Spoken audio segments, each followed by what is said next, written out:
네, 뉴스업 시작하겠습니다. 12.3 비상계엄 당시 언론사 단전 단수를 지시한 혐의를 받는 이상민 전 행정안전부 장관에게 1심에서 징역 7년이 선고됐습니다. 재판부는 이 전 장관이 내란 행위에 가담한 사실을 인정하면서 죄책이 가볍지 않다고 지적했습니다. 안동준 기자가 보도합니다. 내란 혐의로 기소된 이상민 전 행정안전부 장관에게 1심 재판부가 징역 7년을 선고했습니다. 주문, 피고인을 징역 7년에 처한다. 재판부는 먼저 주요 기관의 봉쇄 계획과 언론사 단전 단수 조치 문건이 실제로 존재한다고 판단했습니다. 재판부는 또 이 전 장관이 윤석열 전 대통령을 통해 해당 문건과 특정 언론사에 대한 단전 단수 이행 지시를 받았다고 봤습니다. 이후 이 전 장관이 허석곤 전 소방청장에게 단전 단수에 대한 협조 지시를 했다는 게 재판부의 판단입니다. 특정 언론사에 대한 단전 단수 조치는 내란 행위의 국헌문란의 목적 달성을 위한 직접적인 계획과 그 수단의 일부로서 내란죄의 중요 임무에 해당하고, 이에 따라 재판부는 이 전 장관의 위증 혐의 가운데 단전 단수 지시에 대한 부분은 유죄로 인정했습니다. 다만 재판부는 이 전 장관이 허 전 청장에게 단전 단수를 지시해 의무 없는 일을 하게 했다는 직권남용 혐의에 대해서는 무죄로 판단했습니다.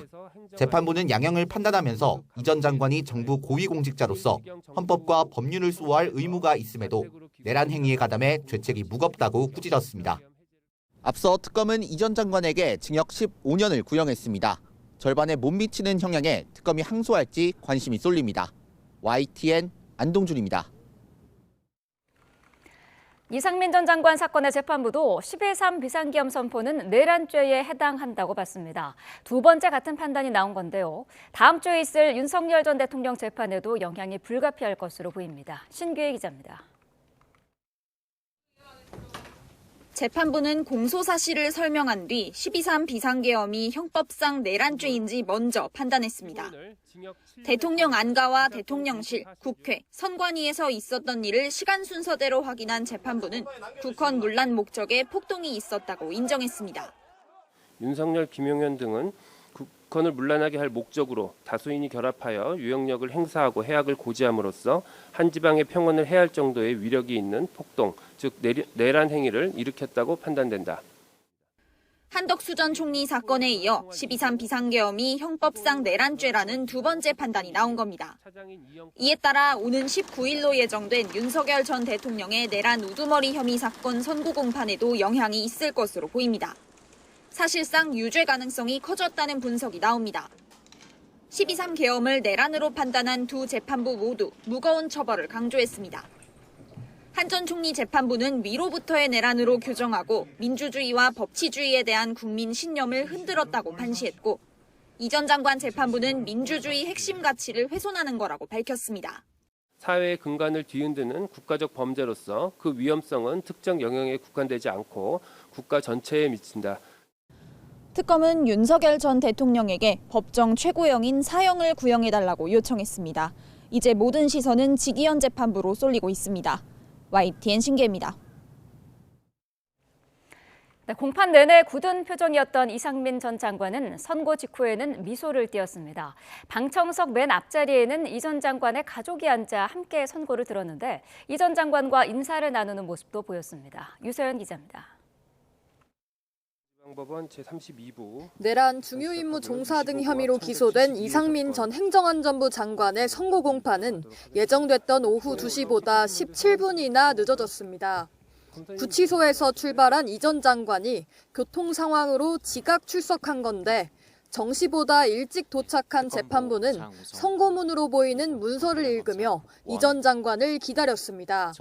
남색 정장을 입고 모습을 드러낸 이 전 장관은 1심 선고 공판 내내 별다른 표정 변화를 보이지 않았습니다. 입을 굳게 다문 채 정면을 바라보고 있었는데 특검 구형량의 반토막인 징역 7년 선고가 내려진 뒤에는 미소를 띄었습니다. 재판부가 직권남용 혐의에 대한 무죄 판결 공시를 원하는지 묻자 변호인과 논의한 뒤 고개를 끄덕이기도 했습니다. 그 부분은 그러면 공시를 원하시나요? 예. 이 부분은 공시하도록 하겠습니다. 선고 공판에는 이 전 장관 가족들도 참석했습니다. 방청석 맨 앞자리에 앉아 있었는데 선고 직후에는 이 전 장관을 향해 아빠 괜찮아, 사랑해라고 외쳤고 이를 들은 이 전 장관이 웃는 얼굴로 살짝 손을 흔들며 인사를 건네는 모습도 보였습니다. 이 전 장관과 달리 내란 특검팀은 아쉬움을 표했습니다. 형량에는 많은 아쉬움이 있지만 판결 이유를 면밀히 분석한 후 항소여부를 결정하도록 하겠습니다.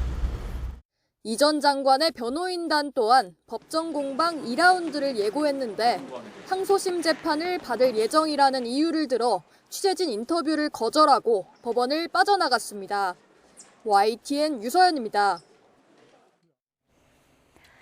공천원금 1억 원 의혹을 받는 김경 전 서울시 의원에 대한 구속영장 심사가 늦어지면서 강선호 의원과 같은 날짜로 조율될 거라는 관측도 나옵니다.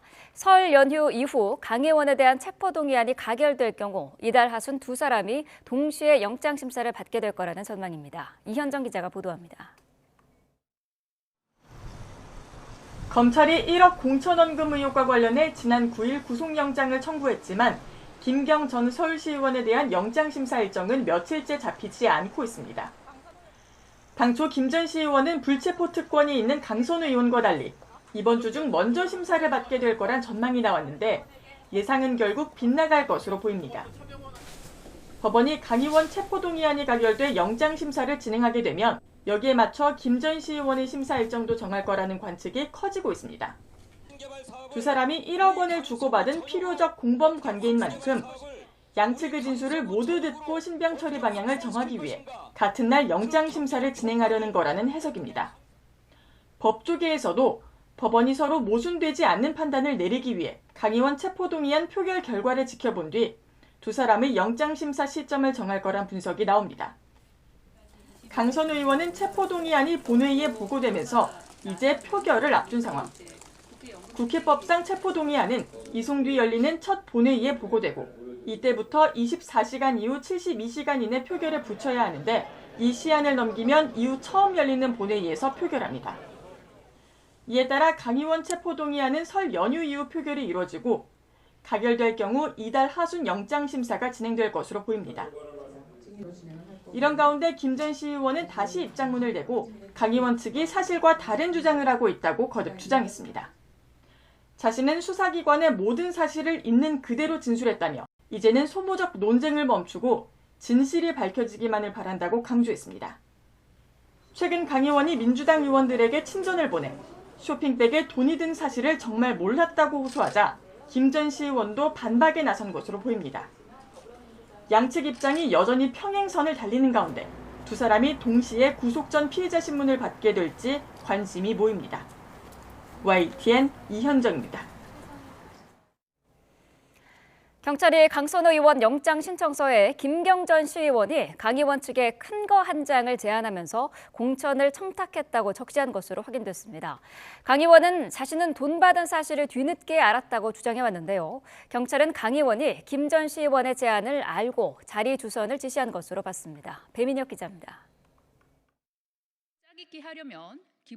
YTN이 입수한 경찰의 강선호 의원 구속영장 신청서를 보면 김경 전 시의원은 지난 2021년 12월경 강 의원의 전 사무국장 남모 씨에게 다른 시의원이 강서구청장으로 출마할 예정이라고 언급하며 자리가 비지 않느냐, 그 자리에 넣어주면 큰 거 한 장 하겠다고 말한 것으로 적시됐습니다.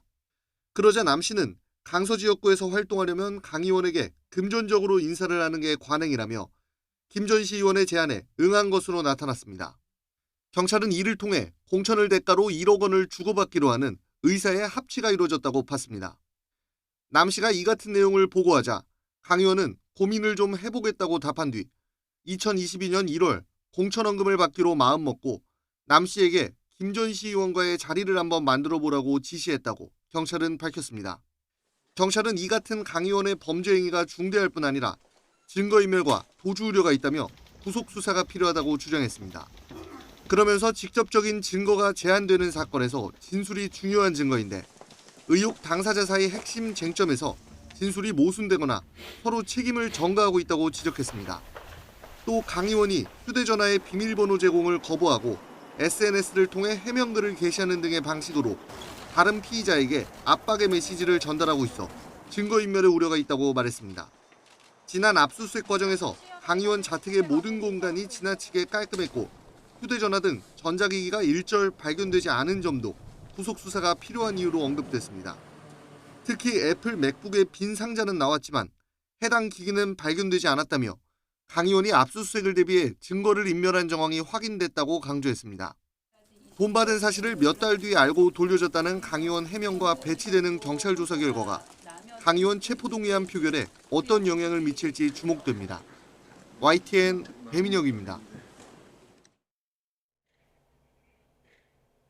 설 연휴를 앞두고 예정됐던 이재명 대통령과 여야 대표의 오찬 회동이 국민의힘 장동혁 대표의 불참으로 회동 직전 무산됐습니다. 여당의 재판소원법 처리 등을 문제 삼았는데 청와대는 장 대표가 국회 상황을 이유로 대통령과 약속을 취소한 건 매우 유감스럽다고 밝혔습니다. 강진원 기자의 보도입니다. 지난해 9월 이후 5개월 만에 성사됐던 이재명 대통령과 여야 대표의 3자 오찬 회동이 결국 취소됐습니다. 국민의힘 장동혁 대표가 여당이 추진하는 쟁점 법안 등을 비판하며 회동에 응하겠다던 입장에서 돌아선 겁니다. 더불어민주당은 법사위에서 재판소원을 허용하는 법률과 대법관 증언하는 법률을 일방적으로 통과시켰습니다. 갑작스러운 불참 통보에 청와대는 유감의 뜻을 밝혔습니다. 국회 상임위 운영 등은 여당이 알아서 하는 일로 청와대는 관여하지 않는데도 장 대표가 대통령과 약속을 일방적으로 깼다고 지적했습니다. 국회 상황과 연계해서 대통령과 약속된 일정을 취소한 것에 대해서 매우 유감스럽게 생각합니다. 다만 협치의 기회를 놓친 점에 대해선 깊은 아쉬움이 있다며 야당과 소통의 끈은 놓지 않겠다는 의지를 내비쳤습니다. 민주당 정청래 대표와 만남까지 아예 취소한 걸 두고 일각에선 당청 간 이상기류 때문 아니냐는 뒷말이 나왔지만 청와대는 선을 그었습니다. 애초 여야 대표와 국정 전반을 논의하려고 마련한 자리였던 만큼 장 대표가 빠진 상태에서 회동은 큰 의미가 없는 거로 판단했다고 설명했습니다. 이 대통령은 정청래, 장동혁 대표와의 회동 무산에 공개적으로는 반응을 보이지 않고 민생 챙기기에 주력했습니다.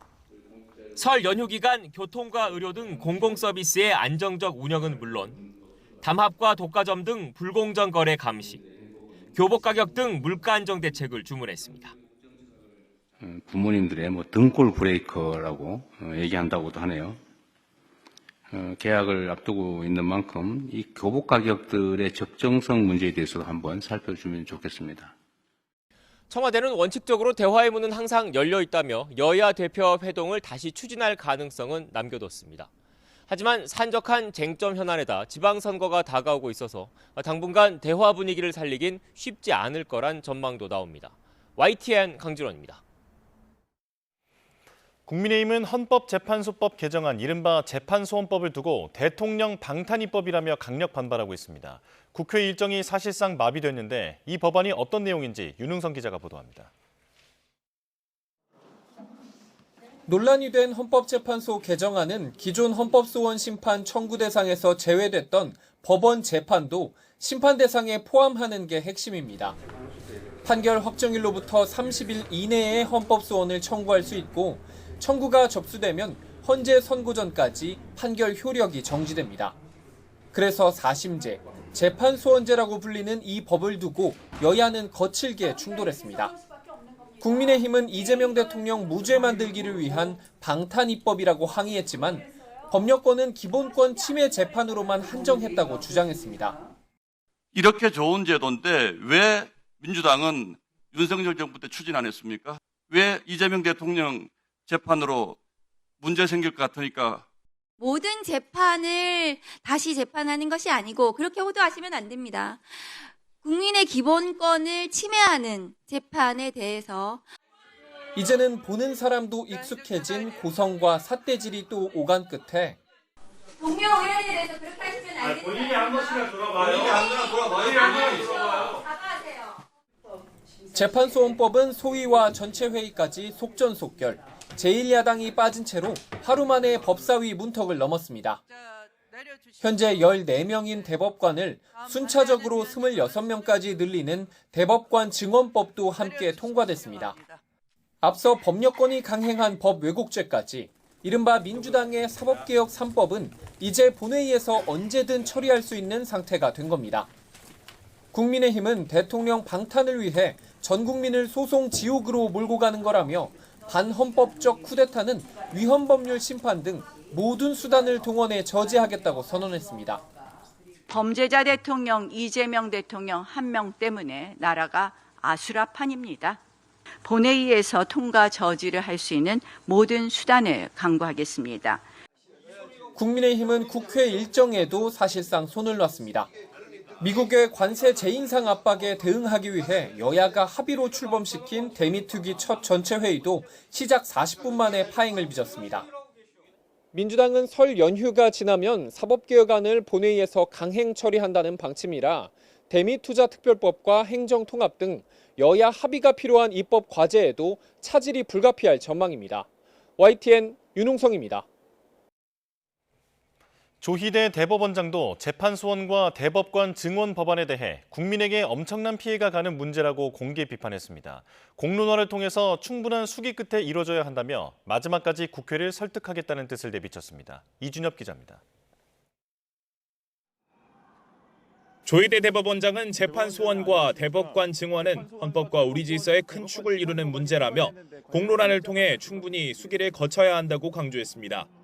또 그 결과가 국민에게 엄청난 피해가 가는 문제라며 반대 뜻을 분명히 밝혔습니다. 더불어민주당이 함께 처리하겠다고 공언한 법 왜곡죄 법안 역시 사법 질서나 국민에게 큰 피해가 간다고 지적했습니다. 결과가 국민들에게 엄청난 피해가 가는 문제이기 때문에 계속해서 우리 대법원이 국회와 함께 협의하고 설득해 나가겠습니다. 그동안 대법원은 국회에 낸 의견서나 국회에서의 직접 발언 등을 통해 법안에 대한 우려를 반복해서 전달해왔습니다. 재판 소원을 통해서 대법 판결을 취소한다면 사실상 사심이고 소송 지연과 법적 안정성 저하로 국가적으로 손해가 발생한다는 논리입니다. 그럼에도 이른바 사법개혁 법안이 국회 본회의 통과만을 남겨놓게 되자 직접 비판을 삼가면서 신중론을 강조해온 조 대법원장도 공개적으로 반대 의견을 내놓은 거로 보입니다. 다만 조 대법원장은 아직 법안이 최종 통과된 건 아니기에 국회와 협의하면서 설득해 나가겠다고 밝혔습니다. YTN 이준엽입니다. 네, 미국의 관세 재인상 압박 속에 정부가 대미 투자 사업을 예비 검토하기 위한 첫 회의를 열었습니다. 앞서 정부는 대미 투자 이행이 더디다는 미국의 우려를 불식하기 위해서 대미 투자 특별법 시행 전까지 투자 사업 후보를 미리 살피기로 했는데요. 자, 현장으로 가보겠습니다. 안녕하십니까. 지금부터 제2차 한미 전략적 투자 MOU 이행위원회를 시작하겠습니다. 설 앞두고 바쁘신 일정 가운데 오늘 회의에 참석해 주신 관계부처 처관님들 그리고 무역보험공사, 수출입은행, 산업은행의 기관장님들께 깊은 감사의 말씀을 드립니다. 지난 1월 말 트럼프 대통령의 관세 인상 SNS 직후 저는 미국을 방문하여 미 상무장관을 면담하였습니다. 동면담에서 한미 관세 합의에 대한 우리 정부의 이행 의지를 다시 한번 확인하고 한미 전략투자 특별법의 입법 계획을 미 측과 공유한 바 있습니다. 아울러 이번 주 화요일에는 대외경제장관회의를 통해 특별법 시행 이전이라도 행정적으로 가능한 범위 내에서 후보 프로젝트를 검토할 수 있도록 임시 추진 체계를 마련하였습니다. 이러한 노력들은 한미 관세 합의를 차질 없이 이행하고 우리 기업들이 직면한 통상 리스크를 완화하는 데 기여하고 있습니다. 오늘 출범하는 전략적 투자 MOU 이행위원회는 전략 프로젝트의 상업적 합리성을 체계적으로 검증하고 대미 협의를 총괄하는 단일 창구로서의 역할을 수행하게 될 것입니다. 이행이사나 사업 예비 검토단에서는 민관의 전문성을 결집하여 각 프로젝트의 경제적, 전략적 가치, 국익 기여도를 면밀히 검토하고 미측과 실무 협의를 진행해 나갈 것입니다. 정부는 대미 투자 프로젝트를 통해 우리 기업들이 미국 시장에서의 레퍼런스를 확보하고 기자재 수출 등을 늘릴 수 있는 기회를 만들어 나가겠습니다. 아울러 해외의 첨단 전략 자산을 확보하고 미국의 첨단 기술이 국내의 제조 역량과 결합될 수 있는 기회를 마련해 나가겠습니다. 앞으로 진행될 모든 사업은 국익 최우선이라는 확고한 원칙과 상업적 합리성이라는 기준하에 전문성과 투명성을 가지고 검토해 나가겠습니다. 아울러 우리의 관세 합의 이행 노력을 미측에 충분히 전달하여 한미 간의 불필요한 오해가 재발하지 않도록 해 나가겠습니다. 감사합니다.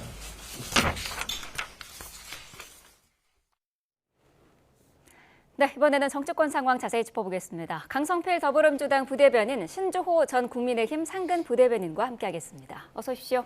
안녕하세요. 이재명 대통령과 여야 대표의 회동이 어제 갑자기 무산됐습니다. 회동 1시간 전에 국민의힘 장동혁 대표가 불참을 통보했는데 최고위에서 불참을 요구하는 그런 목소리가 좀 많았었더라고요. 그렇죠. 이게 사실 대통령께서 청와대가 이 점심을 먹자 오찬을 제안한 것이 이제 그제 낮에 한 거 아니겠습니까? 네. 좀 급작스러웠던 면이 있습니다. 급작스러웠던 면이 있는데 그제 밤에 보면은 법사위에서 사법개혁안이라고 불리는 사법개혁안을 추미애 법사위원장과 민주당이 강행 처리를 했습니다. 네. 그런데 사실 그 이튿날에 대통령과 여야 대표가 회동을 하고 같이 오찬을 하기로 한 상황에서 민주당이 그렇게 일방 처리를 하면서 여야의 협치 물꼬를 텄던 상황을 막았다, 그것을 방해했다라고 한다면 장동혁 대표 입장에서도 오찬 자리에 갈 수가 없었을 것입니다. 네. 만약에 오찬 자리에 간다라고 한다면 그 전날 있었던 사법 개혁안이 묻힐 가능성이 농후해지죠. 그 점에 대해서 위헌성 소지가 다분한데 그것을 국민들께서 잘 인지하지 못하셨을 가능성이 큽니다. 그렇기 때문에 최고위원들과 당내 여러 목소리가 장동혁 대표가 지금은 대통령과 만나는 게 부적절하다라고 건의를 드렸고 네. 장동혁 대표께서 그것을 수용하신 것으로 보입니다. 민주당 입장도 들어봐야 될 것 같은데요. 사실 이제 국민의힘에서는 만나기 전날 이제 재판 소원 관련해 가지고 법사위에서 어떤 일방적으로 법안이 통과됐기 때문에 이것 때문에 이제 오찬에 불참할 수밖에 없다라고 이제 핑계를 대고 있지만 사실 속내는 저희가 봤을 때 그건 아닌 것 같아요. 그러니까 전한기 씨가 나는 경찰 조사 받으러 가는데 당신은 대통령 만나러 가냐? 이런 말을 남겨가지고 거기에 조금 자극을 받은 것이 아닌가라고 저희는 의심할 수밖에 없는 상황이고 네. 사실 어제의 만남이 뭐가 중요하냐면 국민의힘에서는 최근에 정청래 대표와 이재명 대통령 간에 꼭 만나서 또 뭐 화해를 해야 된다거나 뭐 그렇게 이제 호도를 하시는데 실제로 제가 알기로는 대통령 입장에서는 장동혁 대표하고 어떤 얘기를 하고 싶으셨냐면 지금 대전과 충남의 통합이 광주, 전남, 대구, 경북에 비교해가지고 불발될 위기에 있는 거예요.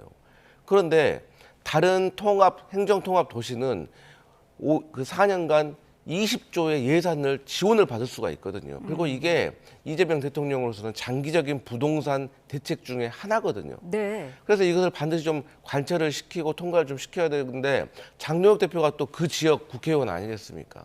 그래가지고 여기에 대해서 좀 허심탄회하게 협조를 좀 구하고 싶었던 속내가 있었는데 장동혁 대표께서 갑자기 1시간 전에 취소를 하시는 바람에 너무나도 당황스러웠다. 그런데 제가 마지막으로 한 가지 충언을 좀 드리면 네. 야당 대표가 가장 빛나는 순간은 대통령과 만나서 악수하고 어깨를 나란히 할 때 국민의힘의 리더는 장동혁이구나, 야당의 당수는 장동혁이구나 라고 당원과 지지자들한테 인정받을 수 있는 기회라는 것을 다시 한번 말씀드립니다. 네, 청와대는 국회 상황을 대통령실과 연계해서 불참을 통보하는 건 부적절하다라는 입장도 밝혔습니다. 당이 하는 일에 청와대가 관여한 바가 없다라는 뜻으로 들렸는데 어떻게 들으셨어요? 만약에 법사위가 심하게 강행 처리한 것을 청와대가 몰랐다. 그렇다면 그 청와대가 민주당 당내 장악력이 없다. 당과의 소통이 전무하다라는 것을 방증한 것 아니겠습니까? 그렇다면 그거대로 정무적인 판단 그리고 정무 기능이 마비됐다라는 것을 보여주는 것이기 때문에 그 자체가 문제라고 보고요. 만약에 법사위에서 심야 통과하는 것을 청와대가 알았다라고 한다면 그 낮에는 국민의힘한테 점심 먹자고 해놓고 밤에는 사법개혁안을 단독 처리하면서 야당을 패싱한 것 아니겠습니까? 겉으로는 대화를 말하면서 속으로는 야당을 향한 칼날을 쥐고 있었던 저는 굉장히 표리부동한 행태라고 봅니다. 네. 그렇기 때문에 이러나 저러나 그날 꼭 그것을 통과시켰어야 되는지 국민들께서 묻지 않을 수가 없습니다. 물론 그 설 명절을 앞두고 여야 대표 그리고 대통령이 만나서 민생을 논의하고 협치하는 모습, 정치가 복원된 모습을 보여드리는 것은 좀 굉장히 중요했다라고 생각합니다. 네. 그런데 우리가 따져봐야 된다는 것이죠.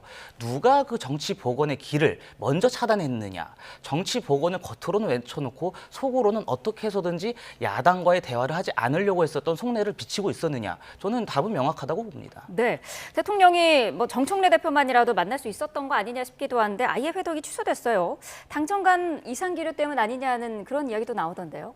근데 이제 제가 자주 드리는 말씀이 대통령이 취임한 지 8개월밖에 되지 않았습니다. 네. 그런데 이런 상황에서 대통령과 뭐 여당 대표와의 불협화음 저는 일반적인 구도 자체가 성립하지 않는다고 생각을 해요. 뭐 3년 차, 4년 차면 모르겠지만. 그리고 제가 다시 한번 말씀드리지만 만약에 장동혁 대표께서 그렇게 법사위에서 신속하게 처리되었던 이 재판 소원과 관련돼 가지고 그게 문제가 되었다고 하면 오히려 더 대통령을 만났어야 되는 거예요. 아니 장동혁 대표가 죄송한 말씀입니다만 대통령 안 만나고 백날 당해서 저렇게 기자회견하면서 재판 소원 잘못됐다고 하는 거하고 대통령 만나가지고 과거에 이재명 대통령의 윤석열 대통령 만났을 때 딱 A4지 꺼내가지고 이건 이렇고 저건 저렇더라고 쭉 얘기하니까 얼마나 뉴스가 됐습니까? 마찬가지로 정말 그걸 막고 싶으셨다면 대통령 만나가지고 또 본인이 판사 출신이니까 아니 재판 소원이 이건 이렇고 저건 저렇고 이래서 아직은 시기상조입니다. 거부권을 행사해 주세요라고 말하는 것이 훨씬 야당 대표로서 존재감을 살릴 수가 있고 박수 받을 수 있고 그게 절차거든요. 그런데 뒤에서 저렇게 얘기를 하면서 불참하면은 국민들이 어떻게 생각하겠습니까? 사실 이 장동혁 대표께서 먼저 만나자고 하셨던 것이고 네. 그 대통령으로서는 여당의 대표를 보지 않고 그냥 야당의 대표만 만난다면 그게 또 여당의 대표를 소외시키는 그런 오해를 낳을 수가 있고 지금의 국민의힘 태도를 보면 만약에 그런 상황이 벌어진다. 자 봐라 저 대통령하고 여당 대표하고 사이가 저렇게 안 좋으니까 야당 대표만 만난다. 이렇게 또 호도할 거예요. 그렇기 때문에 이 정청래 대표하고 둘이만 만난다는 것은 오히려 어색할 수가 있고 또 대통령과 여당의 대표는 제가 생각했을 때는 허심탄회하게 언제든지 만나고 있고 또 만날 수 있다. 저는 그렇게 생각합니다. 네, 야당의 대표가 그 사안에 대해서 문제 제기를 하려면 국회 내에서보다 대통령을 직접 만나는 자리에서 하는 게 더 나았을 것이다라는 말씀을 하셨는데 어제 국민의힘은 이제 본회의도 보이콧을 했고요. 그 시간에 이제 회의장 밖에서 규탄 대회도 열었더라고요. 그러니까 저도 강성필 대변인님 말씀에 동의하는 부분이 있습니다. 네. 그렇지만 어제의 만남은 사실 사법 계약안 그거 자체만 갖고 이제 말씀을 드리기가 좀 부적절한 자리였죠. 그 민주당과 조국혁신당 간의 합당 논의가 지금 중단된 상태 아니겠습니까? 그 이후에 처음으로 공식적으로 대통령과 여당 대표가 조우하는 자리였습니다. 근데 거기서 만약에 장동혁 대표가 제 아무리 사법계약안에 대해서 말을 해도 분명히 언론은 이 정청래 대표와 이재명 대통령 간의 만남 그 자체도 주목할 것이고 네. 그 전날 밤에 있었던 사법계약안 통과도 장동혁 대표가 감으로써 어느 정도 마무리가 되었다. 이런 식으로 나올 겁니다. 그러니까 시선이 분산될 가능성이 컸죠. 만약에 장동혁 대표가 그 자리에 갔다라고 하면은 이 사법개혁안이 얼마나 위헌 소지가 다분한지 국민들께서 정확히 인지하지 못하셨을 가능성이 큽니다. 네. 그런 면에서 상당히 정무적인 판단 그리고 어떤 것이 더 정치적으로 이득이 있느냐를 따져봤던 것 같고 그런 면에서 장동혁 대표가 불참한 것은 전 잘한 결정이었다라고 생각을 합니다. 네. 그런데 앵커께서 말씀하신 것처럼 사실 정청래 대표와 이재명 대통령 두 분이라도 만났어야 되는 거 아니겠습니까? 제가 정청래 대표거나 이재명 대통령이었으면 우리 둘이 만나자. 둘이 만나서 일방적으로 약속을 파기한 국민의힘을 향한 비판 여론을 고조시켰을 것 같습니다. 그런데 두 분이 안 만났단 말이죠. 저는 거기에 굉장히 큰 메시지가 담겨 있다고 봅니다. 정청래 대표와 이재명 대통령 간에 명청 갈등이 없다라고 민주당은 주장하지만 사실 그 명청 갈등이 생각보다 극심한 상황이구나. 단둘이서는 절대 밥 한 끼도 같이 먹지 않겠다라는 의중을 보인 것 같아서 네. 지금 여권의 권력 지형이 생각보다 위태로운 상황이구나라는 것을 국민들께서 인지하셨을 거라고 봅니다. 반박하실 내용 있으실 것 같은데요? 아니 뭐 갈등이 있다고 칩시다. 근데 우리의 갈등이 국민의힘에서 지금 벌어지고 있는 친한계하고 친윤계 갈등보다 더 크겠습니까? 우리는 그래도 나가서 막 콘서트하고 돌아다니고 그러지는 않아요. 서로 막 징계하고 막 법대법으로 하지는 않거든요. 그렇기 때문에 너무 오해하시는 거고 아시겠지만 지방선거가 이제 곧입니다. 네. 그러면 이제 국회 본회의가 잡히기가 어려워요. 그래서 저희는 대통령으로서는 어떤 법안을 추진하는 데 있어서 상당히 다급한 마음이다. 이런 마음을 좀 알아주시길 바랍니다. 네, 걱정되는 부분 중에 하나가 어제 그 대매투자특별법 특위도 첫 회의를 열자마자 파행을 했는데 이 국민의힘에서는 이것도 좀 논의해봤자 민주당이 일방적으로 통과시킬 거 아니냐 이런 주장이거든요. 이제 야당으로서는 항상 그런 의심할 수 있고 또 그런 이의제기 전할 수 있다고 봅니다. 네. 저는 사실 개인적으로는 이번에 대미투자특별법과 관련된 이 구성을 할 때 저는 뭐 개혁신당이나 조국혁신당이나 다른 좀 야당도 좀 집어넣지 민주당과 국민의힘만으로 이렇게 구성된 것도 저는 조금 아쉬운 부분이라고 생각을 하거든요. 네. 그래서 이러한 어떤 신뢰가 좀 깨지지 않도록 좀 여당에서 정부에서 노력할 필요가 있다. 좀 국민의힘을 적극적으로 좀 설득할 필요가 있다. 저는 그런 필요성은 있다고 봅니다. 네, 특위는 어쨌든 시한이 정해져 있습니다. 다음 달 9일까지인데 속도감 있는 논의가 좀 이루어져야 되지 않을까요? 저는 이 부분에 있어서는 여야가 이견이 있을 수는 없다고 봅니다. 네. 방금 말씀하신 것처럼 민주당도 이 문제를 통과시키지 못한다면 혹은 일방적으로 강행 처리한다면 분명히 비판 여론이 고조될 것입니다. 게다가 이 부분은 국내의 상황이 아니고 대외적인 문제 아니겠습니까? 근데 대외적인 문제에 있어서까지 한국의 여야 갈등이 극심하다라는 것이 표출된다면 분명히 대외 신인도가 약화될 것입니다. 네. 그래서 아마 이 문제에 있어서는 국민의힘도 통 큰 모습을 보일 것이고 민주당도 그 다수 의석을 가진 당이지만 야당을 향해서 충분히 협상할 만한 그런 의지를 보일 것 같아서 이 문제에 있어서는 그렇게 크게 여야 간의 갈등이 표출될 것 같지는 않습니다. 네, 지방선거 관련 이야기도 해보겠습니다. 국민의힘이 공관위원장에 이정현 전 새누리당 대표를 임명을 했습니다. 대표적인 친박계 의원이고 사실 탄핵 정국에서는 윤 어게인 세력을 옹호했다라는 논란도 있었는데요. 지금 국민의힘 당 내부에서는 어떻게 평가받고 있어요? 이정현 전 대표는 사실 보수 정당에서 최초로 호남 지역구에 당선된 분이고 또 네. 재선을 하지 않았습니까? 분명히 중도층 그리고 더 나아가서 국민의힘을 지지하지 않고 비토하는 국민들의 마음을 얻는 방법을 아는 분입니다. 그렇기 때문에 지방선거가 굉장히 어려운 국면으로 흐를 가능성이 있다라는 분석이 지배적인 상황에서 대다수 국민의 마음을 얻고 신뢰를 획득할 수 있을 만한 방책을 마련할 분이라고 저는 생각합니다. 네. 그리고 그 윤어게인 말씀을 하시는데 사실 그 당시만 하더라도 정파적인 갈등이 굉장히 극심한 시기 아니었겠습니까? 정파적인 갈등이 극심한 상황에서는 충분히 그런 얘기를 할 수 있다고 보고 민주당에서도 이미 한번 증명하지 않았습니까? 이해운 전 의원을 내각에 기용하려고 했던 게 이재명 대통령이고 민주당 정권입니다. 민주당 차원에서도 윤어게인을 외쳤던 특히 탄핵 전국 당시에 윤석열 전 대통령을 옹호하는 발언을 했던 분들에 대해서는 너무나도 크게 비판하시면 안 된다라고 생각합니다. 네. 그런 상황에서 분명히 이번 지방선거 공천이 굉장히 중요합니다. 공천이라고 하는 것이 사실 공정한 그 공천도 중요하지만 공천 갈등, 후유증을 최소화해야 돼요. 네. 그런 면에 있어서 정무적인 판단이 굉장히 훌륭하신 분이고 또 당내에서도 주요 보직을 역임하셨던 분이기 때문에 관련돼서 충분히 공천 관리를 잘하실 분이다라는 평가가 있는 것 같습니다. 네, 국민의힘은 얼마 전에 이제 중앙당의 공천권을 강화하는 당원 당규도 개정을 했고요. 여기에 이정현 전 대표를 공관위원장으로 임명하면서 당권파가 좀 공천권을 더욱 더 세게 잡기 위한 그런 드라이브 아니냐라는 평가도 있더라고요.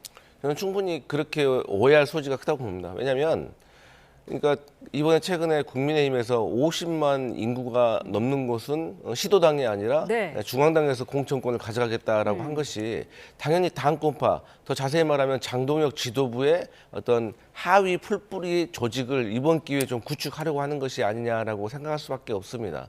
그런데 사실 이걸 가지고 비판하는 수가 있을까? 왜냐하면 역대 지도부가 사실 그 지도부가 되려고 한 선거 전에 지도부가 되려고 하는 것이 다 공천권을 아무래도 가져가려고 하는 것이 정치의 속성이기 때문에 저는 이걸 두고 비판을 하는 것은 적절하지 않다라고 봅니다. 네. 다만 이 정해진 룰 안에서 이 한도 내에서 그것을 사용을 해야지 이게 너무나도 과도하게 또 상대가 있는 편인데 이 상대에게 너무나도 이 과도한 어떤 그 뭐라고 할까요? 약점을 지어주는 이런 식으로 하는 것은 너무 폭력적이라고 생각을 하고 네. 어쨌든 당원과 지지자들도 납득할 수 있고 상대방도 납득할 수 있는 한도 내에서 하는 것은 괜찮지만 그걸 넘어서는 것은 저는 무리하다고 봅니다. 네.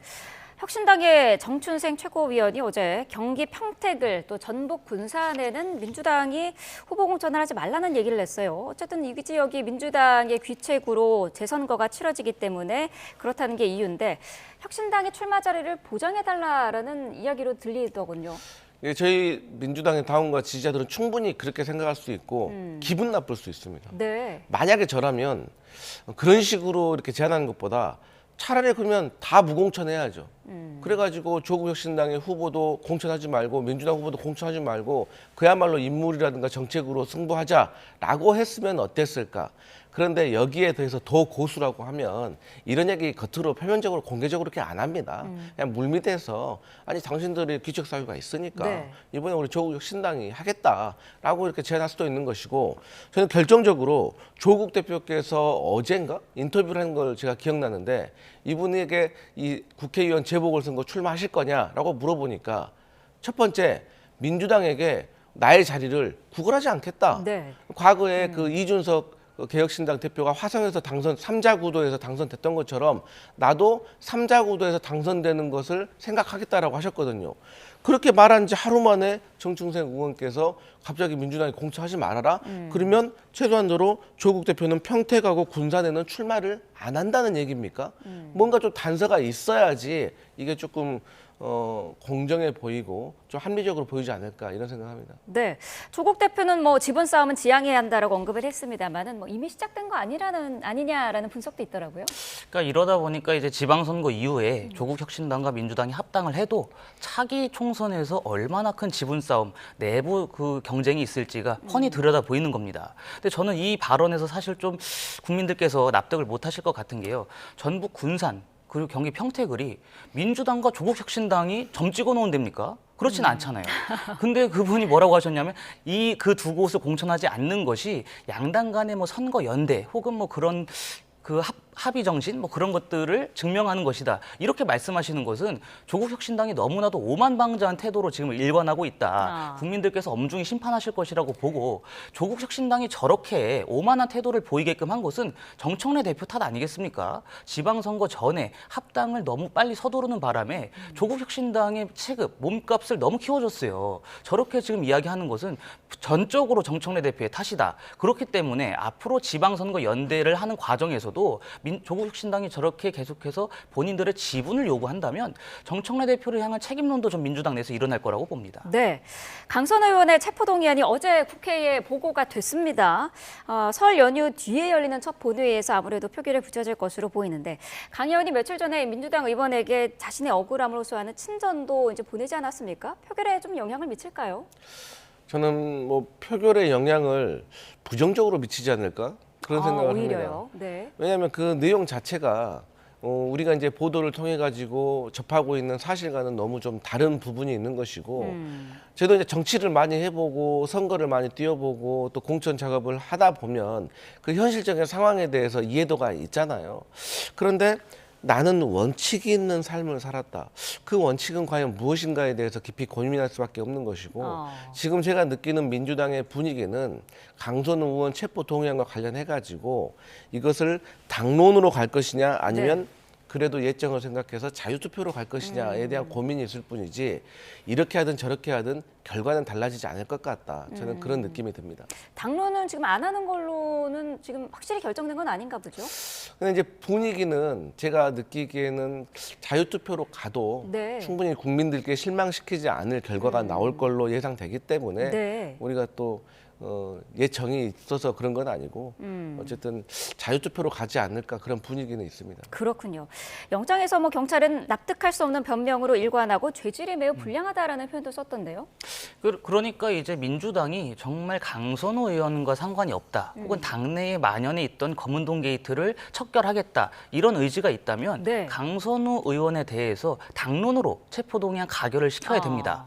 민주당이 그동안에 국민의힘 의원들과 관련된 체포동의안이 국회로 넘어오는 족족 가결하겠다 이렇게 얘기를 했고 실제로 그렇게 하지 않았습니까? 권성동 전 원내대표, 추경호 전 원내대표 관련돼서 지금 체포동의안 다 가결시켰어요.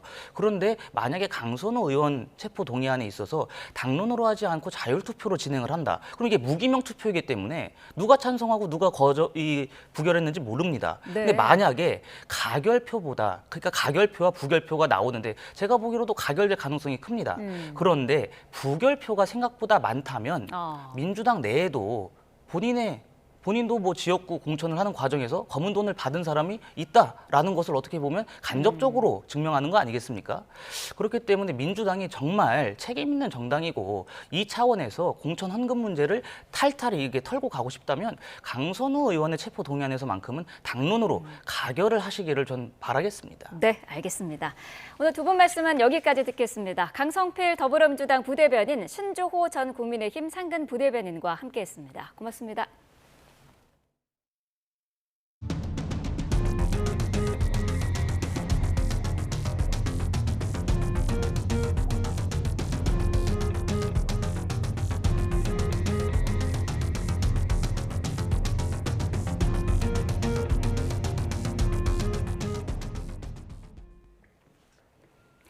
정부가 다주택자의 새낀 매물에 대해서 실거주 의무를 유예해주는 보완책까지 내놓으면서 한시적으로 무주택자들의 갭 투자가 가능해졌습니다. 다주택자가 내놓는 매물이 한동안 늘어날 전망인데요. 다주택자 압박 효과로 서울 아파트값 상승폭이 2주째 주춤한 가운데 거래 회복과 집값 안정 효과는 더 지켜봐야 할 것으로 보입니다. 차유정 기자입니다. 서울 아파트값이 53주 연속 상승세를 달렸지만 상승폭은 2주 연속 축소됐습니다. 질주하던 송파구 아파트값 상승률이 0.09%에 그치는 등 강남권 상승세가 많이 주춤해졌습니다. 관악, 성북구 등 중저가 지역 집값 상승폭은 여전히 높긴 하지만 지난주보다 둔화했습니다. 정부의 거듭된 압박 속 다주택자들 매물이 시장에 풀린 영향입니다. 꿈쩍 않던 서울 외곽 아파트까지 시장에 풀리며 서울 아파트 매물은 약 3주 만에 6천 건 이상 증가했습니다. 다주택자가 새낀 매물을 처분할 수 있는 퇴로까지 열리면서 매물은 당분간 더 늘어날 전망입니다. 거래도 다소 증가할 것으로 보이지만 다주택자의 압박이 대세적인 거래량 증가와 집값 안정으로까지 이어질지는 여전히 미지수입니다. 매물이 많이 풀린 강남 한강벨트 지역은 호가가 여전히 높은 데다가 대출 규제 때문에 접근이 쉽지 않습니다. 여전히 대출 규제도 있고 임대차 물건까지도 실거주에 대한 부담감이 있기 때문에 매수할 환경이 사실상은 좀 어려운 구조잖아요. 양도세 중과 부활 직전까지 추가 조정을 기대하며 관망세가 길어질 거란 전망도 높습니다. 가격이 일단 조금 많이 오르다 보니까 호가가 많이 나와 있는 상태다 보니까 매수자들은 그냥 문의잖아만. 서울 외곽 지역은 매수 수요도 강해 집값 안정 효과가 미미하다는 시각도 있습니다. 매수자도 이 전세 계약을 끼고 매입하지 못한 것들이 좀 완화되기 때문에 양 사이드에서 매물이 늘고 수요가 동시에 늘면서 그 효과에 대한 것들을 명확하게 가격 안정 효과다 볼 수는 없습니다. 다주택자 양도세 중과가 부활하는 5월까지 매도를 고민하는 다주택자와 매수자 간의 팽팽한 줄다리기가 이어질 전망입니다. YTN 차유정입니다. 이재명 대통령은 집값 안정이라는 국가적 과제를 해결하기 위해서라도 투자와 투기용 다주택 취득에 금융 혜택까지 주는 것은 문제가 있다고 지적했습니다. 이 대통령은 오늘 SNS에 다주택자들의 기존 대출은 만기가 되면 어떻게 처리해야 할까요? 라는 제목의 글을 올리고 이같이 적었습니다. 이어 양도세까지 깎아주며 수년간 기회를 줬는데도 다주택을 해소하지 않고 버틴 다주택자들에게 대출 만기가 됐는데도 그들에게만 연장 혜택을 추가로 주는 게 공정하겠느냐고 반문했습니다. 또 아직도 버티면 해결될 거라고 생각하는 분들께 말씀드린다며 정상사회의 핵심은 규칙을 지키는 선량한 사람이 손해보지 않고 규칙을 어기는 사람들이 이익을 볼 수 없게 하는 거라고 강조했습니다. 네, 이런 정부의 주택 공급 정책에 역행하는 곳이 있습니다. 재건축, 재개발 현장인데 이주비 대출 제한 등 각종 규제로 정비 사업이 사실상 멈춰서면서 비상이 걸렸습니다. 이형원 기자입니다. 서울 마포구에 있는 재건축 아파트 단지입니다. 지난달부터 이주를 시작했는데 강화된 이주비 대출 규제로 큰 혼란을 겪고 있습니다. 지난해 6월과 10월 정부가 잇따라 발표한 규제로 1주택자는 LTV 40%에 한도 6억 원, 다주택자는 LTV 0%로 대출이 아예 막혔기 때문입니다. 발만 동동 굴러야 했는데 이주 직전에서야 2주택자에는 집 하나를 처분한다는 조건으로 대출을 내줬습니다. 그 10, 15 대책 나올 때처럼 안 나온다, 갑자기 다주택자한테 안 나온다라고 했으면 애시당초 동의를 안 했을 겁니다. 이주비 대출이 나와도 이 동네에서는 집 구하기가 쉽지가 않은데 이주비 대출이 아예 안 나온다는 식으로 발표를 했기 때문에 조합원 중 일부 3주택자는 여전히 구제를 받지 못하고 있는데 문제는 이런 상황이 사업 전체를 지연시키고 있다는 점입니다. 현재 부동산 정책이 다주택자들의 제약 때문에 재개발, 재건축의 사업들을 많이 지연시키고 있어요. 적게는 몇 개월에서 어떤 데서 1년 이상 지연되고 있는데 그렇게 사업이 지연되면 그 지연되는 만큼의 이자 부담, 여러 가지 부분들이 다 주업원한테 돌아가요. 정부가 집값을 잡겠다며 각종 대출 규제와 함께 주택 공급을 서두르겠다고 했지만 역설적이게도 가장 빨리 공급할 수 있는 정비 사업에 제동을 걸고 있는 모양새입니다. 실제로 올해 이주를 앞둔 재건축, 재개발 현장 43곳 가운데 90%가 넘는 39곳, 3만 1,000가구가 이주비 대출 규제로 사업의 속도를 내지 못하고 있습니다. 특히 이주비 부분은 지금 당장 그 어떤 뭐 발등의 불이라 그럴까요? 상당히 절박한 것 같습니다. 39개소가 금년 이주에 영향들을 받을 것으로 보이고 있습니다. 서울시는 오는 2031년까지 정비 사업으로 31만 가구를 착공할 수 있다며 이 가운데 순증 물량만 8만 7천 가구라고 강조했습니다. 정부가 서울에 있는 유휴 부지를 활용해 새로 공급하겠다고 발표한 3만 2천 가구의 2.7배가 넘는 규모입니다. 숫자를 비교해 보세요. 어느 게 더 신축 주택 순증 물량이 더 많은 겁니까? 주택 문제를 해결하겠다는 의지가 있는 거냐? 네, 이번 기회에 다시 한번 정부에 촉구를 합니다.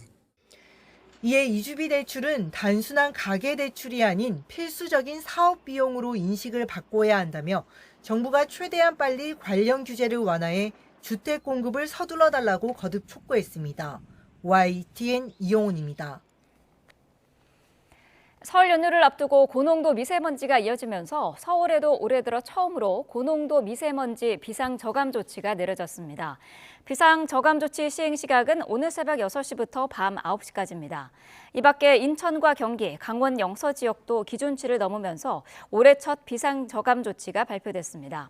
이번 초미세먼지는 주말과 휴일까지 이어진 뒤 다음 주 동풍이 불면서 점차 해소될 것으로 보입니다.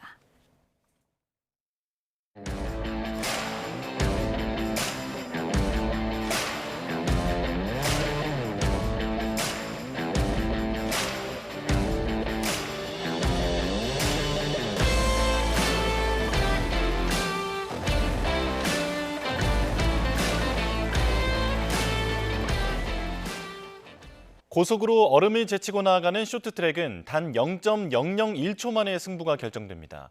무거운 공기 저항과 튕겨나갈 듯한 원심력을 견뎌내는 선수들의 비결은 무엇일까요? 김은별 기자가 설명해드립니다.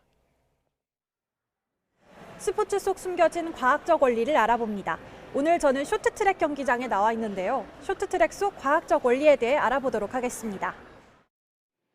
간발의 차로 승부가 갈리는 종목인 쇼트트랙. 선수들에게 조금이라도 더 빠르게 결승선을 통과할 수 있는 비결을 물어봤습니다. 자세를 많이 낮추고 쓰러지는 각도를 좀 조절을 하면서 코너링에서 좀 속도를 많이 내려고 하는 게 좀 빨리 들어가는 작전 중에 하나이지 않나. 그렇다면 코너링을 제가 한번 직접 체험해 보겠습니다. 선수들의 조언을 들었지만 생각만큼 쉽지 않았는데요.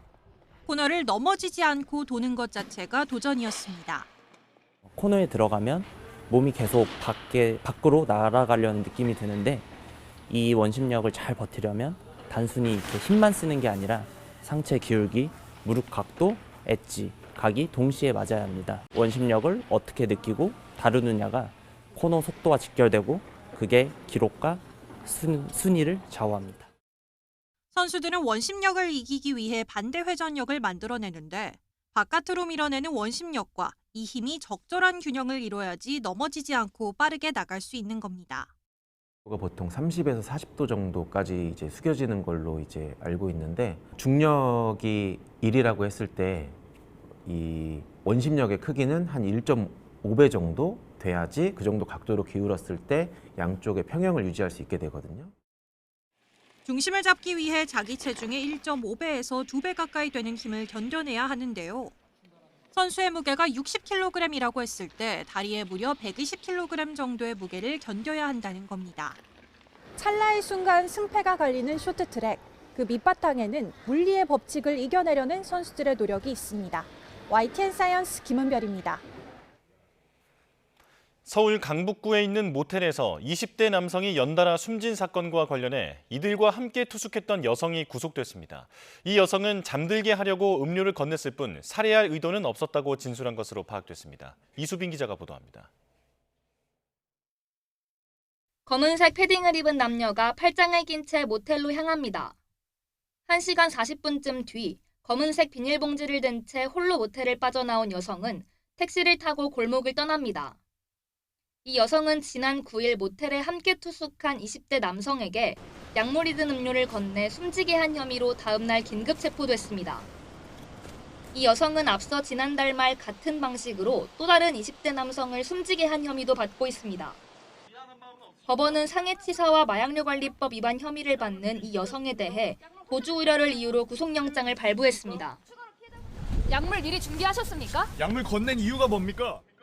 경찰은 지난 10일 여성을 체포한 직후 주거지 등을 압수수색하고 남성들에게 건넸던 숙취해소제병 등을 확보했다고 밝혔습니다.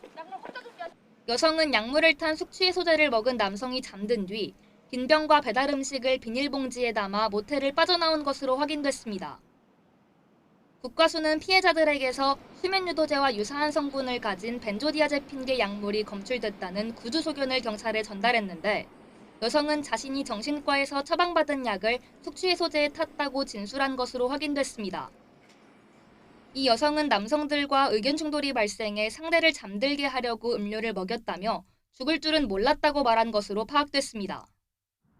경찰은 앞서 지난해 12월 경기 남양주시의 한 카페 앞 주차장에서 이 여성이 건넨 음료를 마신 뒤 정신을 잃었다는 또 다른 피해자의 진정에 대해서도 수사하고 있습니다. 경찰은 사이코패스 검사와 프로파일링 등을 통해 여성에게 살인 혐의를 적용할지도 검토할 예정입니다. YTN 이수빈입니다. 귀가하던 여성을 무차별 폭행해 징역 20년을 확정받았던 이른바 부산 돌려차기 사건의 가해자. 이번에는 피해자를 협박한 혐의로 징역 1년을 추가로 선고받았습니다. 피해자는 여전히 공포 속에 살고 있다며 너무 낮은 양형을 지적했는데요. 화면으로 보겠습니다. 사건은 2022년 5월 부산의 한 오피스텔에서 벌어졌습니다. 일면식도 없던 여성을 뒤쫓아간 이모 씨는 피해자의 머리를 반복해서 가격해 기절시킨 뒤 성폭행을 시도했는데요. 이른바 부산 돌려차기 사건입니다. 이 씨는 2023년 9월 대법원에서 징역 20년을 확정받아 현재 복역 중입니다. 그런데 문제는 여기서 끝나지 않았습니다. 이 씨는 1심 선고 직후 구치소 안에서 다른 재소자에게 피해자의 자택 주소를 언급하며 탈옥해 살해하겠다는 취지의 발언을 한 것으로 조사됐는데요. 이 일로 30일간 독방 감금 처분을 받았습니다. 전 여자친구에게 협박 편지를 보내거나 같은 방 재소자에게 접견 물품 반입을 강요한 혐의도 드러났죠. 결국 검찰은 보복 협박 등의 혐의로 이 씨를 추가 기소했고 징역 3년을 구형했습니다. 그리고 어제 법원의 판단이 나왔습니다.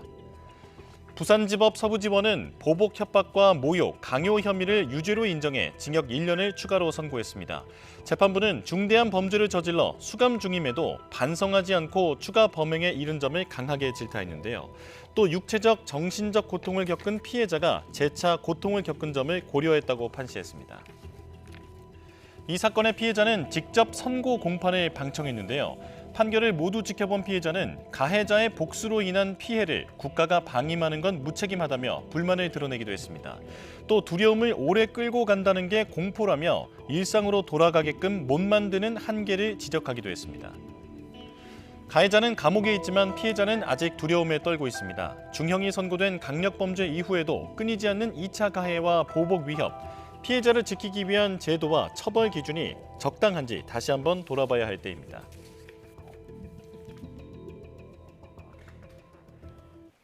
특검의 구형은 징역 15년으로 같았지만 한덕수 전 국무총리와 이상민 전 행안부 장관의 1심 선고 형량은 큰 차이를 보였습니다. 재판부 판단 배경은 무엇이었는지 박성배 변호사와 짚어보겠습니다. 어서 오십시오. 안녕하십니까? 네. 자, 이상민 전 장관 징역 7년을 선고받았습니다. 15년을 구형받았는데 징역 7년 어떻게 보셨습니까? 언론사 단전 단수 지시를 받고 소방청장에게 협조를 지시한 혐의 등으로 내란 중요 임무 종사 혐의가 유죄로 인정되면서 징역 7년을 선고받았습니다. 이 중 일부 위증 혐의와 직권남용 권리행사 방해죄는 무죄를 선고받았는데 이와 같은 결과가 징역 7년 선고에 일부 영향을 미친 것으로 전망됩니다. 윤 전 대통령과 김용현 전 국방부 장관, 이 전 장관 모두 비상계엄 선포와 관련해 계엄의 주무부처 장관 등으로 구성된 1년의 집단이라고 할 수 있는데 이 중 윤 전 대통령과 김용현 전 장관은 구속 기소돼 재판을 받고 있는 상황이고 먼저 이 전 장관에 대한 판결이 선고된 상황입니다. 이 전 장관은 다만 사전에 비상계엄을 치밀하게 준비한 정황이나 단전 단수를 반복 지시하거나 이행 상황을 점검한 정황이 없다는 취지로 일부 감형 사유가 적용되면서 징역 7년 선고에 그쳤습니다. 예.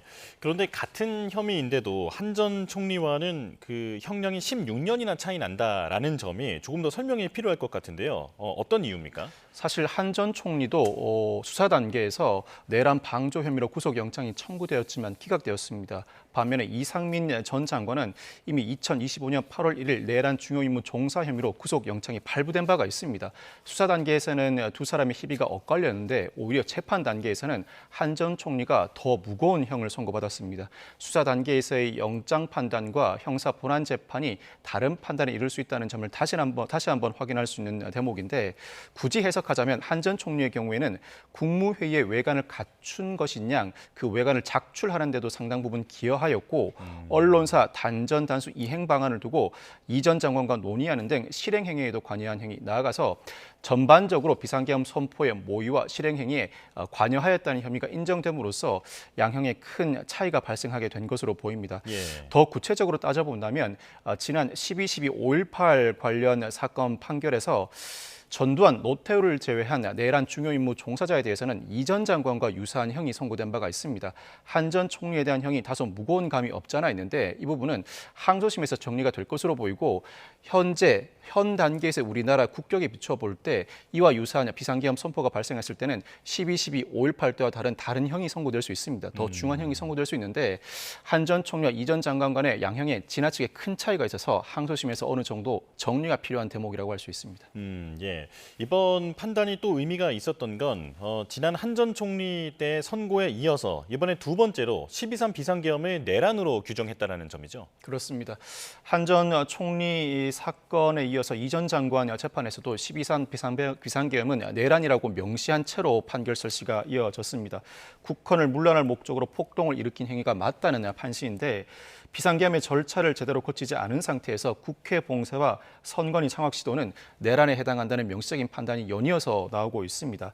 특히 내란은 본질적으로 집단범입니다. 다수가 체계를 갖추어서 동시다발적으로 범행을 실행하는 집단범 형태인데 이에 따라서 실행행위 일부에만 가담한다고 하더라도 일부 가담자는 전체 내란 행위에 대한 책임을 모두 부담하여야 합니다.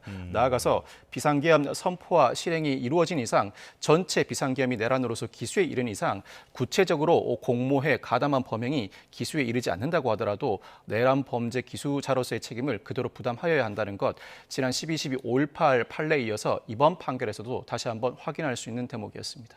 예. 대통령실 CCTV가 중요한 증거로 꼽혔는데 사실 재판부는 앞서서 소리는 없으니까 이 부분을 어떻게 단정할 수는 없다라고 얘기를 한 바 있습니다. 이 부분은 어떻게 판단했습니까?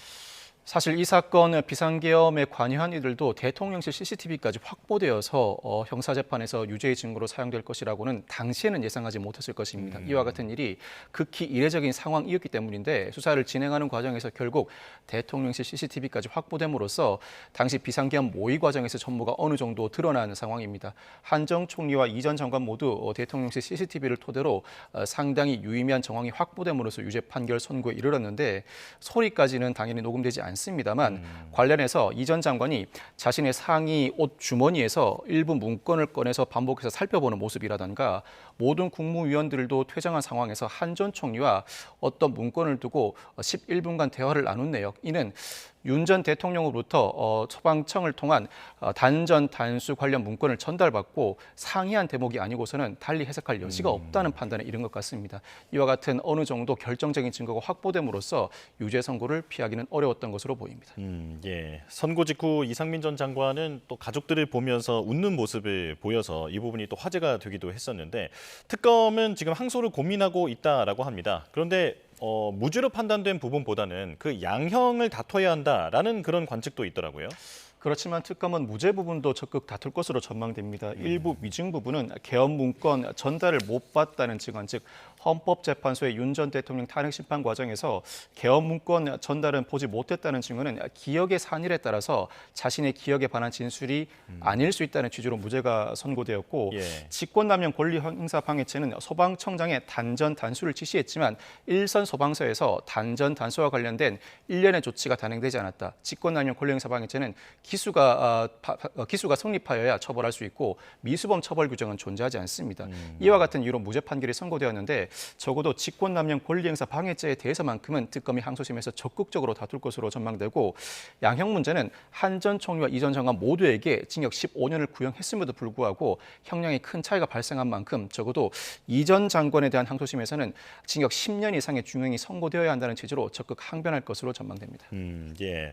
그렇다면 이제 19일 윤 전 대통령의 내란 혐의 재판이 있는데 여기에도 영향이 있다고 볼 수 있겠죠?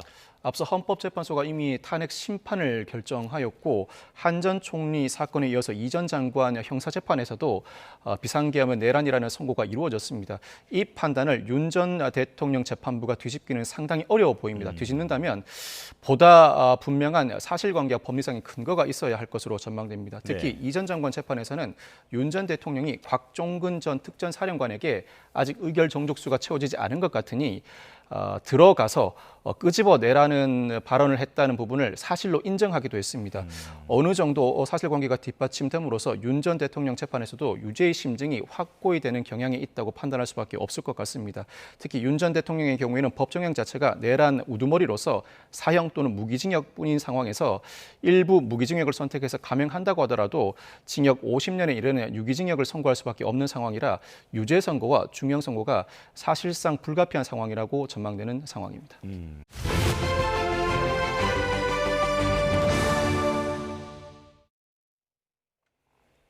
오늘은 설 연휴를 앞두고 마지막 장이 열립니다. 코스피는 어제 반도체 투톱의 강세에 힘입어 사상 처음으로 5,500선을 돌파했는데요. 설 연휴를 앞둔 오늘은 하락 출발하고 있습니다. 개장 화면 함께 보겠습니다. 자, 코스피와 코스닥.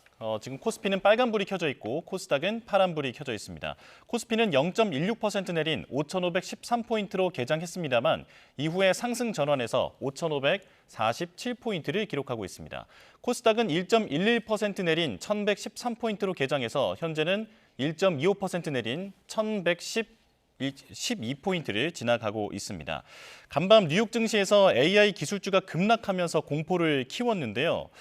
그리고 내일부터 한국 증시가 설 연휴에 돌입하는 문제, 이런 점들이 오늘 시장에 어떻게 반영될지 주목됩니다.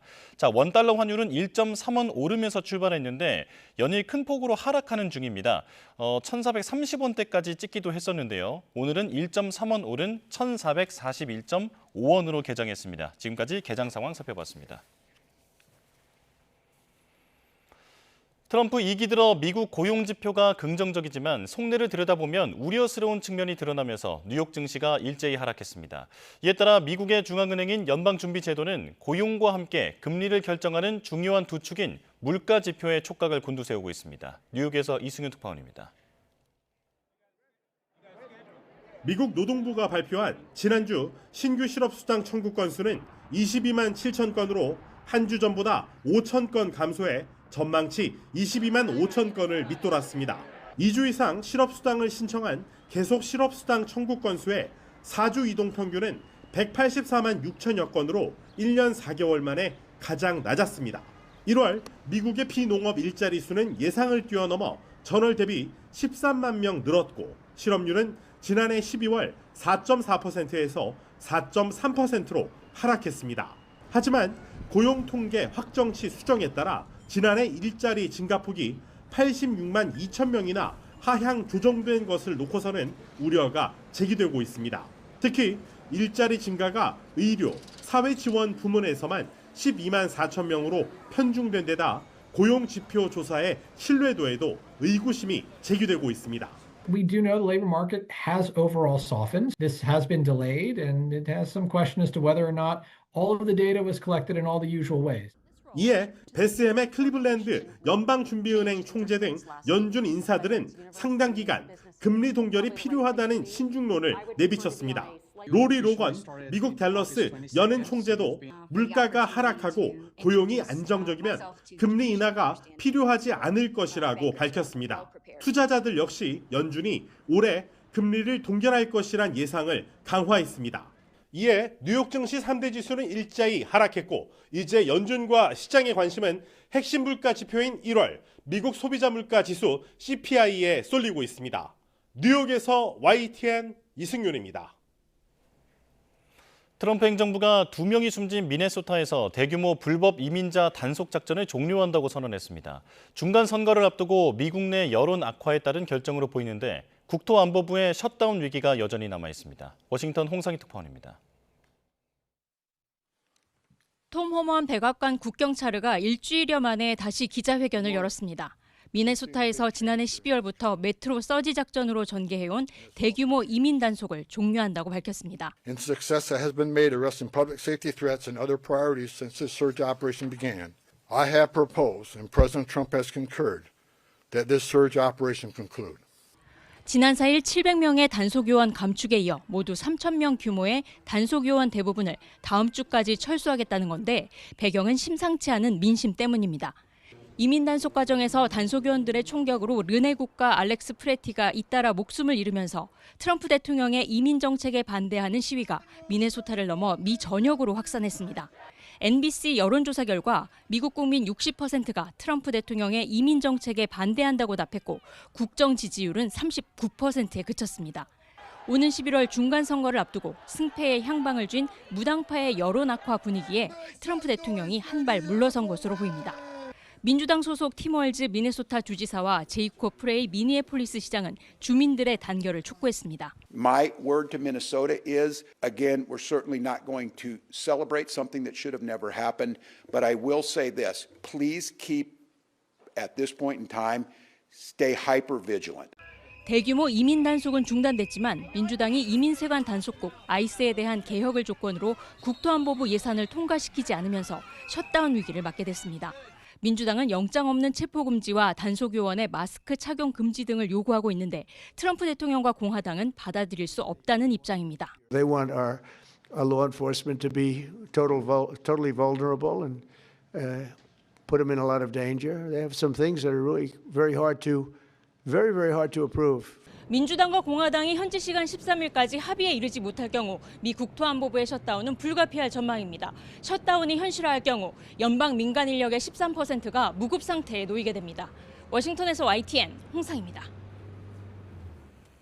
김여정 북한 노동당 부부장이 정동영 통일부 장관의 대북 무인기 침투 사건에 대한 유감 표명을 비교적 상식적인 행동이라고 평가했습니다. 김 부부장은 어제 담화에서 반공화국 무인기 침입 사건에 대해 한국 통일부 장관 정동영이 공식적으로 유감을 표시한 것을 다행으로 생각한다며 이같이 밝혔다고 조선중앙통신이 보도했습니다. 앞서 정 장관은 지난 10일 정부 고위당국자 차원의 첫 유감 입장을 밝혔습니다. 국가정보원은 북한이 김정은 국무위원장의 딸 김주애를 후계자로 내정한 단계로 판단된다고 밝혔습니다. 김주애가 국가 중요 행사에 참석하는 걸 넘어 일부 시책에 의견을 내는 정황도 포착된 것으로 전해졌습니다. 홍선기 기자입니다. 국가정보원은 그동안 김정은 북한 국무위원장의 딸 주애가 후계자 수업을 받고 있다고 설명해왔습니다. 그런데 이번에는 후계자 수업을 넘어 후계 내정 단계로 판단하고 있다고 국회에 보고했습니다. 새해 첫날 김일성과 김정일의 시신이 안치된 금수산 태양궁전을 처음 참배하는 것을 넘어 김정은 위원장보다 중앙에 서는 등 존재감이 갈수록 부각되고 있다는 점을 근거로 들었습니다. 김주애가 어린 나이지만 국가 일부 시책에 의견을 내는 정황도 파악됐다고 밝혔습니다. 일부 시책에 의견을 내는 정황도 포착되는 등 재반 사항 고려 시에 현재 후계 내정 단계에 들어간 것으로 국정원은 판단하고 있습니다. 국정원은 김주애가 이달 말 열리는 북한의 최대 정치 이벤트인 9차 당 대회에 참여하는지를 주시하고 있다고 밝혔습니다. 북미 대화 가능성에 대해서는 조건만 맞으면 열릴 수 있다는 게 국정원 설명입니다. 북한이 한미 정상회담 등에 대해 불만을 쏟아내면서도 레드라인을 넘지 않고 있다는 걸 의미 있게 보고 있습니다. 미국과의 대화 자체를 부정하지 않고 있으며 트럼프 대통령에 대한 비방도 자제하는 데다 ICBM 시험 발사, 그러니까 대륙간 탄도미사일에 민감한 트럼프를 자극하지 않기 위해 ICBM 시험 발사도 하지 않는 등 국정원은 북미 간의 접점을 모색할 가능성이 열려 있다고 밝혔는데 이 또한 조만간 열릴 북한의 9차 당 대회에서 어느 정도 윤곽이 드러날 것으로 보입니다. YTN 홍성기입니다. 오늘은 계절의 시계가 한 달가량 앞서가겠습니다. 오늘 서울 아침 기온은 영상 3.6도로 평년 수준을 7도가량 웃돌았는데요. 한낮 기온도 11도까지 올라서 마치 초봄처럼 온화하게 느껴지겠습니다. 다만 오늘도 초미세먼지가 기승을 부리겠습니다. 외출 시 미세먼지용 마스크를 착용하는 등 호흡기 건강에 유의해 주시기 바랍니다. 서울 등 수도권과 영서지방에는 올해 첫 고농도 미세먼지 비상 저감 조치가 내려진 가운데 오늘 밤 9시까지 공공기관 차량 2부제가 시행되고 공공사업장과 공사장의 운영 시간이 단축됩니다. 여기에 5등급 차량의 운행도 제한되는 점 참고하시기 바랍니다. 또 전남과 제주를 제외한 그 밖의 지역도 현재 초미세먼지 농도가 나쁨 수준을 보이고 있습니다. 노약자나 호흡기 질환자분들은 장시간 야외 활동을 자제하시는 게 좋겠습니다. 오늘 낮 기온은 서울 11도, 광주 13도, 대구는 15도까지 오르는 등 평년 수준을 5에서 6도가량 웃돌겠습니다. 다만 중북부는 대체로 흐린 가운데 경기 북동부와 영서 북부에는 오후까지 빗방울이 떨어지거나 눈이 날릴 수 있겠습니다. 설 연휴 동안 큰 추위는 없겠습니다. 다만 연휴 초반까지 미세먼지가 말썽을 부리겠고 동쪽 지역에서는 메마른 날씨가 이어지겠습니다. 이후 다음 주 월요일에는 동해안을 중심으로 비나 눈이 내릴 전망입니다. 오늘 아침 서쪽을 중심으로 안개가 짙게 끼었습니다. 낮 동안에도 안개와 미세먼지가 뒤엉켜 연무로 남을 가능성이 있으니까요. 교통 안전에 유의해 주시기 바랍니다. 지금까지 YTN 윤수빈입니다. 네, 잠시 정정 말씀드리겠습니다. 조금 전 모태 사망 사건의 변호사 출연 대담을 진행하던 중 사망자를 3명이라고 언급했는데 2명이 맞다는 점으로 정정해드리겠습니다. 네, 자 뉴스 구매 순서는 여기서 마치겠습니다. 고맙습니다.